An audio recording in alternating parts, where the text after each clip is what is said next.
I've had Crohn's disease for 20 years, and my journey has led me to these 5 principles for how I keep my disease in check and keep my family healthy.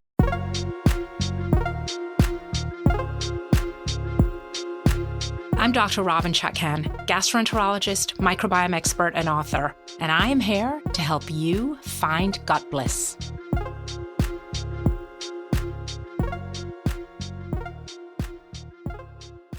On today's show, we're going to be talking about 5 simple tips to get started with a food as medicine approach. And I'm so thrilled to have Janet Jumper back in the Gut Bliss podcast studio by popular demand. You may remember that Janet was featured in episode 21 of the podcast. She was talking about her journey with Crohn's disease, which she's had for over 2 decades. She's been a nurse for almost 30 years and a nurse practitioner for 20. And she is so full of wisdom and grace. And I'm so glad to have her back. Thank you so much for having me again. I'm so grateful to be back. Before we get started, Janet, you have a personal philosophy that you bring to your nursing, your approach to food, I think your approach to family. Tell us a little bit about that. Yeah, I think what I really want everyone to feel when we talk about this today, and we talked about it a little bit on the last episode, is all are welcome. No matter where you're starting, no matter what your struggles or difficulties are, this is not an exclusive idea. It's not an idea that's unique just to Robynne and Janet. It is for everyone. And if you have a pot and a fire source and a knife, you're good. And we're going to help you get there. You're going to kick off your food as medicine journey and feel great about it. And, you know, I want to bring my nursing experience into this a little bit because it's such an integral part of my life. And one of the things I love about being a nurse is caring for people in a hands-on kind of a way, not in a fancy ICU, all the equipment kind of a way, but in the dead of night when everyone's asleep and someone's awake and they're struggling, that you can go in and rub their back or make them feel better. I know during COVID, one of my things that I really liked to do to give comfort was at the end of a phone call when I was explaining a very difficult medical situation to a family member, I would say, I want you to know that I care about your loved one as if they were my own family member, and I'm going to take that kind of care of them tonight. And so I feel that same way about the listener. You know, I want you to know that I care about you. I care about what your issues and concerns are, and we're going to get started today. I love that. And I echo it. Absolutely. I remember telling people in my office who worked with me that, you know, it's great when we can cure disease, but what we're really here for is to relieve suffering. Mm-hmm. And sometimes that relief of suffering comes from curing disease, but often it is just the validation. It is, you know, a hand on the shoulder and saying, I hear you, and I'm so sorry this is happening to you, and I'm going to do my best to help you. So thank you for bringing that to the podcast. Yeah, absolutely. So let's get started with tip number 1. Yes. So getting started with actual food. So what do I actually do to get going in the kitchen? And 2 things that I feel really strongly about within this tip is, number 1, you need a recipe plan. So either if you have a recipe app or recipes that you've already started, that's great. But if you don't, then you need to get a recipe plan or 5 good recipes. I think I told you, Robynne, when I started this journey back in 2016, where I really changed the style of my eating to really include more plants, I left my sister's house that day with 5 recipes, and that was it. And tell us a couple of the 5 recipes that were that sort of foundation for your journey. Yeah, so I had a potato, kale, and sausage soup that I made, a chicken and veggies stir fry, and a tomato and chicken sort of slow cooker dish. And then I remember there was a carrot and oats dish that I did. And there's one more I can't remember now. But anyway, and I sort of started there. And then once I got started, all of a sudden, because just like the advice says, you know, just get started, I was then able to pull more recipes in and do more things. And really quickly, I was able to figure out, oh, I can manage this. I really can. So get your recipes. And then in the same vein as the 5 simple recipes, don't overwhelm yourself with, oh, I need to be doing this. And Robynne said legumes. Well, I don't have legumes in there this week. I need to figure that out. And because of that, you then slow down your momentum. So just get going with what you've got. And you can't see us here in the studio, but to my right is a huge poster in red, and it says, you don't have to be great to start, but you have to start to be great. And I look at it every time before I record an episode because, again, you know, we do this because we have a message, we have information to share, and we want as many people as possible to listen, but you just have to get started. And I bought my podcasting equipment 7 years before my first time. I'm not kidding. 2017, I purchased the equipment.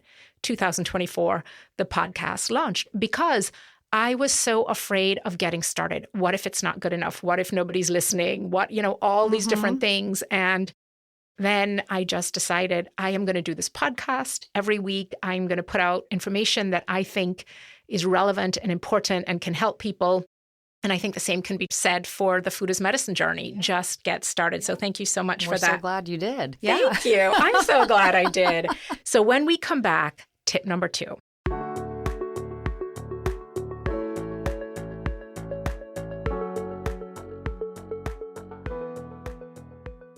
The Gut Bliss podcast is brought to you by VisBiome, my first and quite frankly, my only choice for a probiotic. Whether you're dealing with irritable bowel syndrome or just looking to restore your gut health, VisBiome can help. It's a medical food for the dietary management of IBS and gut inflammation, backed by science and clinically vetted by thousands of my own patients. Find your Gut Bliss with VisBiome. Go to visbiome.com/gutbliss and use discount code GUTBLISS at checkout. We are back with Janet Jumper talking about her 5 simple tips to get started on your Food as Medicine journey. We talked about tip number 1, which is having a plan, getting familiar with a recipe plan, having 5 good recipes, and avoiding decision fatigue and getting overwhelmed. Janet, what's your second tip? So I think this is a great one about kitchen gadgets. So I want to keep things simple. What are your 3 things? What are your 3 gadgets that you use all the time in the kitchen? What are yours? Well, mine is my Vitamix. I would say toaster and food processor are in a tie. And then my final one is my slow cooker.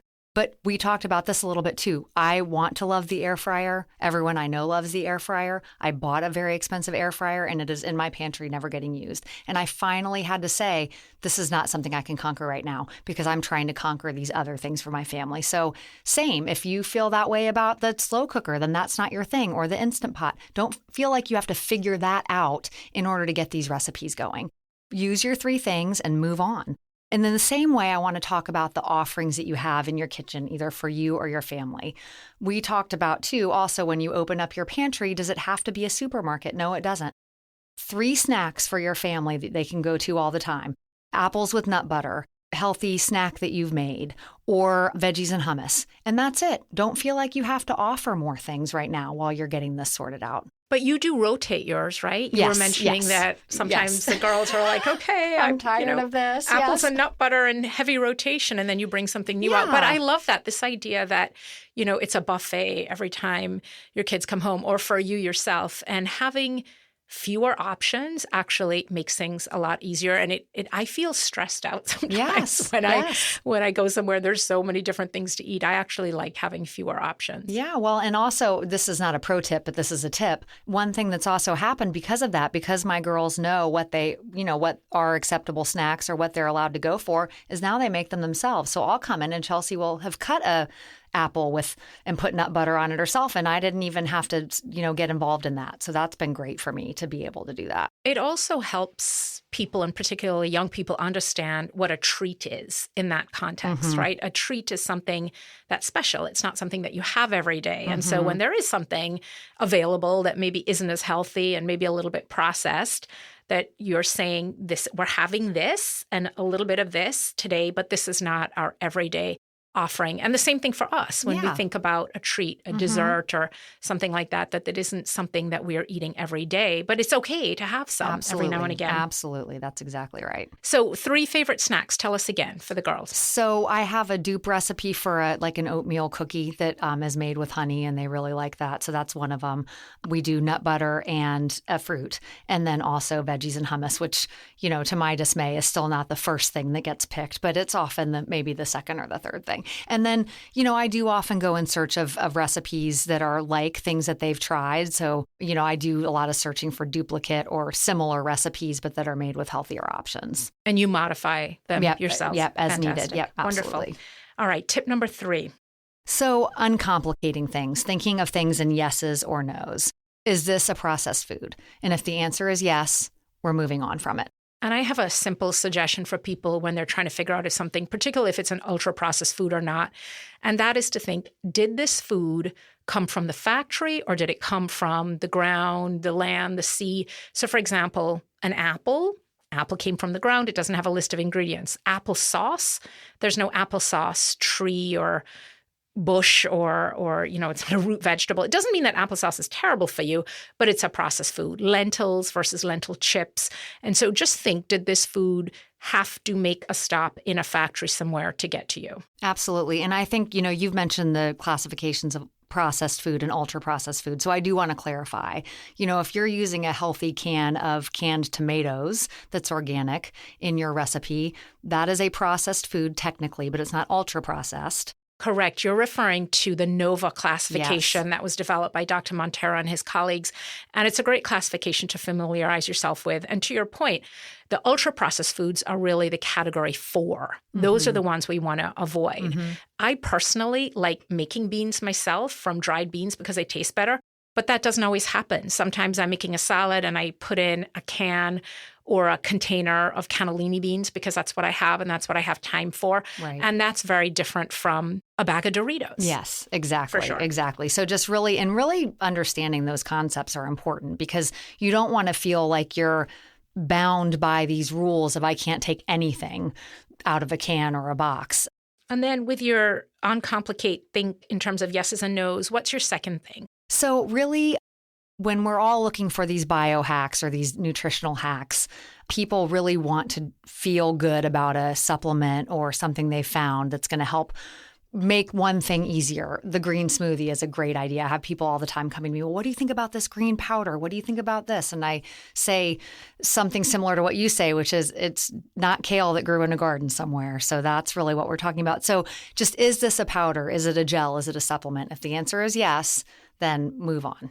This whole idea of hacking and biohacking, it is, I tend to have a fairly strong negative reaction to it. And we were looking at a little video earlier, some little post I'd done years ago about putting in the miles, that I was training for a race and I wasn't at my ideal weight and I hadn't really been running enough. But at the end of the day, you have to put in the miles. That I can't take a pill to get to the finish line, right? You may not put in all the miles that you need to, but you have to. And when you think about sports and you think about something like tennis and Serena Williams, there are, I'm sure, things she does to enhance her training. But at the end of the day, she's got to get out there and whack some tennis balls if she's going to win Grand Slams, right? They're not to say that there may not be some additional things she does. So I think about the supplements that way. At the end of the day, having a green powder is not the same as actually eating fresh vegetables. And so you can have a green powder in addition to that, but you can't replace eating a vegetable with a green powder and think that, okay, now I'm nutritionally replete and I'm going to get the same effect. Because again, most of these supplements are essentially ultra-processed foods. They are made in a factory, and a green powder does not have the same nutritional density and microbial impact as actual vegetables from the soil. And that's just a fact. Yeah, it's a wolf in sheep's clothing, really. And I think it's marketed as a wellness product, so we forget that it's really not healthy for us. Well, my concern too is, I think one could argue that this does not have deleterious effects on our body. It's not necessarily going to harm us, but the problem is when we are having that instead of the actual food, and we think that we're accomplishing the same goals, and we're not. So I think that's really where some of that danger is. I love this next one, ABC, when we come back.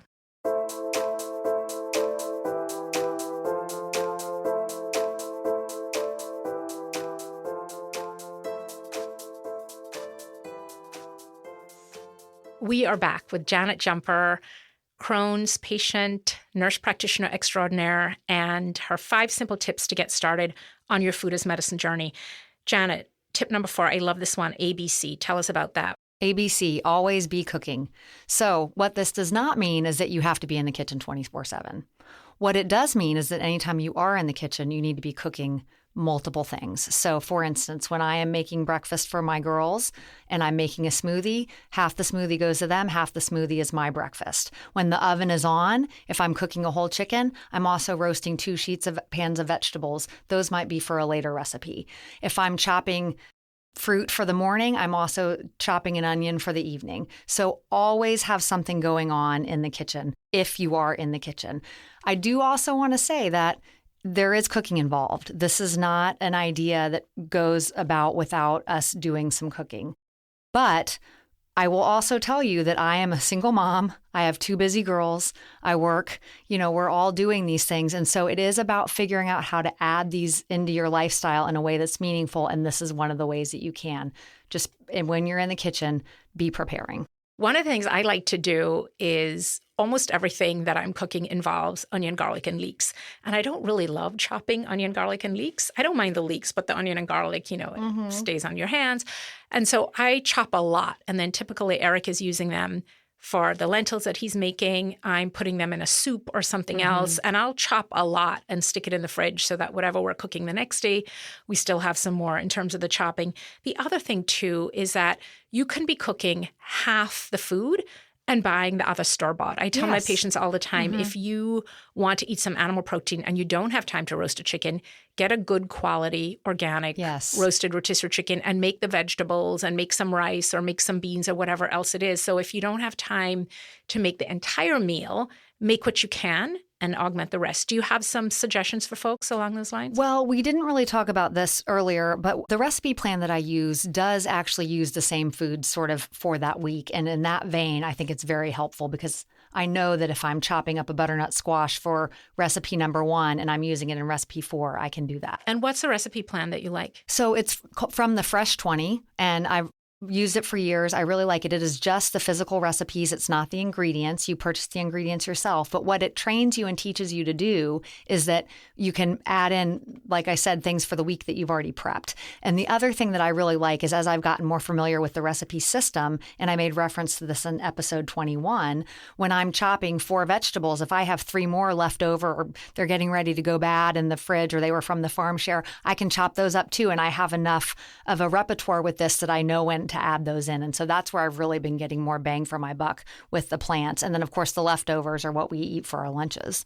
Fantastic. I have my basic recipe staples too, but I laugh because I remember when I met my husband about 24 years ago, he said to me one day, he said, "Does everything you cook involve curry or jerk?" And I'm like, I'm Jamaican and Indian. So yes, it involves some kind of jerk seasoning and some kind of curry, except maybe not the breakfast, but sometimes even that too. So I think I'm a little over-indexed on the jerk seasoning and the curry, but what can I tell you? I love it. Okay. Tip number 5, and this is arguably the most important one. Yeah. Tell us about it. Well, it's about change of mindset. And this is whether this is for you, if you're including your whole family, which I highly recommend if there's more than one person in the house to include everyone in this. Taking a hard look at your mindset. Things like, I don't get up in the morning or I don't cook.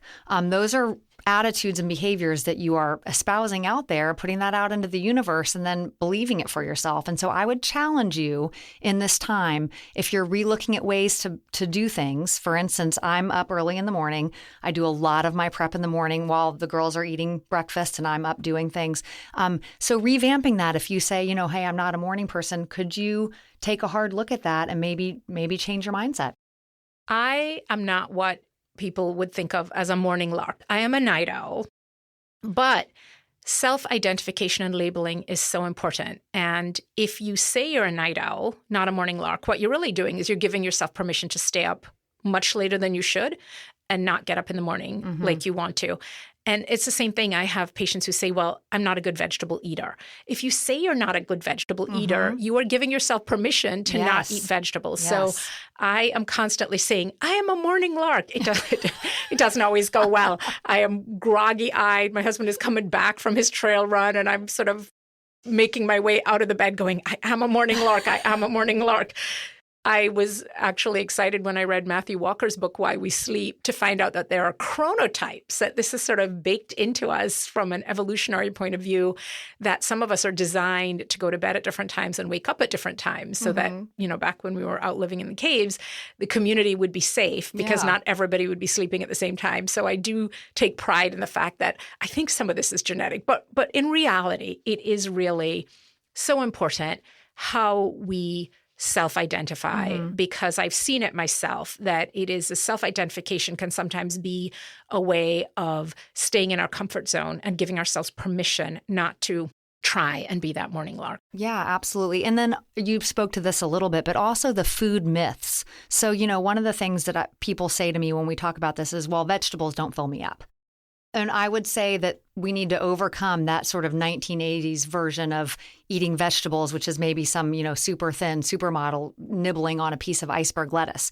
If you're sauteing 5 or 6 vegetables in, quality olive oil, and you're putting that with some type of plant or animal protein and making a giant bowl of that, that will fill you up and that will last you until the next meal. And in fact, you and I have talked about this too, but I'm rarely hungry. And it's not because I'm some ultra amazing person or I've honed my skills in such a way that I don't need food. No, I need food just like the rest of us do. But because I have reprogrammed my hormonal response and my desires away from ultra-processed food to actually real, nourishing, dense fiber and nutrient-dense food, I don't need more than that. That's enough. And there's such great scientific data for that. I'm a big fan of Chris Van Telken's book, Ultra-Processed People. Mm-hmm. In it, he talks about the scientific data behind the fact that ultra-processed food is designed to make you want to eat more. It is not fulfilling and sating. Mm-hmm. And so when you're eating real food, you typically have less desire to overeat.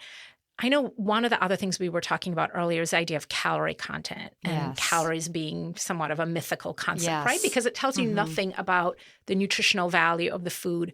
So I know when I go to a restaurant, I'm never looking at what the calorie count is. I'm thinking, okay, what is a food that I actually want to eat and what looks healthy and nutritious and maybe seasonal and not what I'm never going to swap a lower calorie food for the thing I want to eat.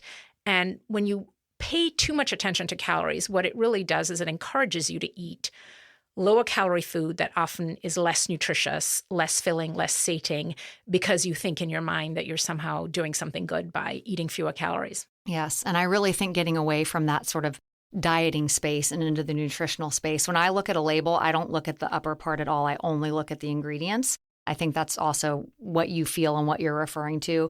And one of the other myths that I really want to dispel is what we've thought of as naturally in the past as unhealthy foods, that those are good and healthy foods. So specifically speaking of fats, good, healthy, quality olive oil, quality avocado oil, coconut oil, those are good fats. I know in our family, we also use butter. I use grass-fed butter.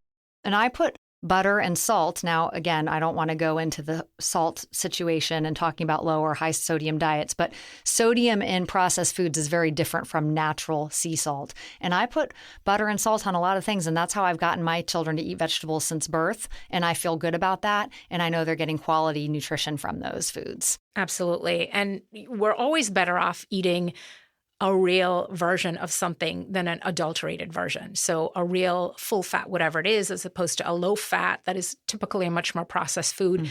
If you're concerned about the fat content, just eat something else, but don't eat a low fat version or a sugar-free version of a food because you are, in that case, you're getting artificial sweeteners, which are arguably much worse for you, metabolically worse for your gut microbiome than actual sugar. So try eating less sugar or something that's not sugary. But I'm a big fan of avoiding the adulterated versions, the low fat, the low sugar, et cetera, of those foods. So Janet, if you had to sum it all up for us, in terms of, I hate to say food rules, plus Michael Pollan already did that with his great book. And I still think that Michael Pollan's book, In Defense of Food, those 7 words wrapped around the head of lettuce on the cover, eat food, not too much, mostly plants. That's really great advice. Yeah. That is pretty much the best advice I could give someone. But the problem is the first 2 words, eat food. And it's the food definition that so much of us struggle with because there are so many things out there that are edible food-like substances, but are actually not my definition of food, which is something that nourishes us. So if you were to sort of sum it up, your approach to food as medicine and really just your approach to food as somebody who is a healthcare practitioner, but also has a serious autoimmune disease, has other medical issues in the family, what is a sort of overall advice that you would give someone? Yeah. So one, that it's simple, but it's not easy. So just know that when you get started. And that's why we keep saying over and over again, start with one thing. So it's simple, but it's not easy. Focus your mind on a plant-forward diet. So everything that we're talking about is really about getting more real, unadulterated plants in your diet. That doesn't mean you're a vegan. That doesn't mean you're a vegetarian, because I think people confuse that and they say, well, I'm never going to be that. No, it doesn't have to mean that, but it just has to mean more plants than anything else. And then I love Michael Pollan's tips and book, and also you referenced the ultra-processed people. So just understanding what real food is. And I just want to remind everyone that the largest study and probably most profound study that was done asking the question, how can you create a healthy microbiome? The American Gut Project study that was published a few years ago, when they looked at over 10,000 people from over 40 countries, asking that question, what are the most important factors for healthy microbiome? And what they found, it was a number of different plant foods people ate. It was not whether people described themselves as a vegan or vegetarian or omnivore. In fact, they were vegans who were eating fewer than 10 different plant foods per week, which was associated with a less healthy microbiome. And they were omnivores who were eating more than 30. And when we talk about 30 different plant foods, we're not talking about just vegetables. We're talking about fruits, vegetables, root vegetables, nuts, seeds, grains, herbs, spices, all of it. And I love to talk about how you can dress up a bowl of oatmeal with oats and pumpkin seeds and raisins and walnuts and berries and coconut flakes and even a little bit of maple syrup and get up to 7 or 8 different ingredients. Same with a salad, etc. Same with a grain bowl. So focus on those 30 different plant foods a week. And if your preference is to have some animal protein with that, go for it. Yep, I totally agree. And so, I think we're going to be talking a lot more about this, Robynne, as we go on, because the other thing that's really funny about this method is it's not total rocket science. It's really been talked about a lot, but we just want to make it talked about in an accessible way. And to that end, I think you and I are going to be talking about the gut bliss method as we go forward, and that's your brainchild, talking about these simple tips. I'm excited about that. I'm excited too.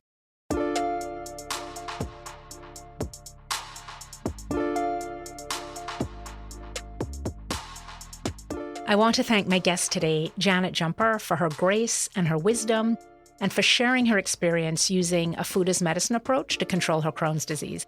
Janet, it's always such a pleasure to have you on the podcast. Before we go, I want to leave you with 3 takeaways about getting started on your food as medicine journey. Number 1, have a plan. All you need is 5 good, healthy recipes to get started. Number 2, seeing yourself differently and identifying yourself as that person who you are aspiring to be is going to help you get there faster. Whether that's getting up early when you're really a night owl, or identifying as somebody who loves vegetables, even if maybe you don't. Number 3, small incremental changes can make a big difference. Adding just 1 extra vegetable at lunchtime, giving up 1 bad habit like diet soda, cooking 2 things instead of just 1 when you're in the kitchen. It's all going to add up to help move you in the direction of better gut health. So that's it for this week's edition of the Gut Bliss podcast on 5 small steps to get you started on your food as medicine journey.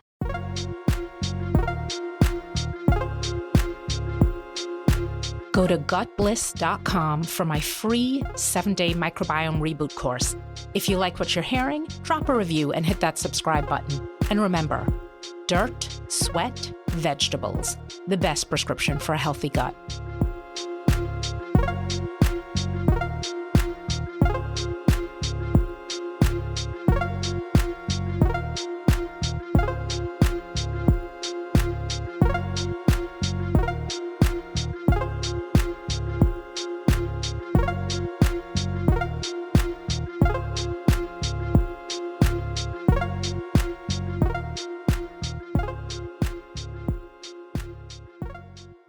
The information presented in this show is not meant to be medical advice. Consult your doctor before making any decisions about your health.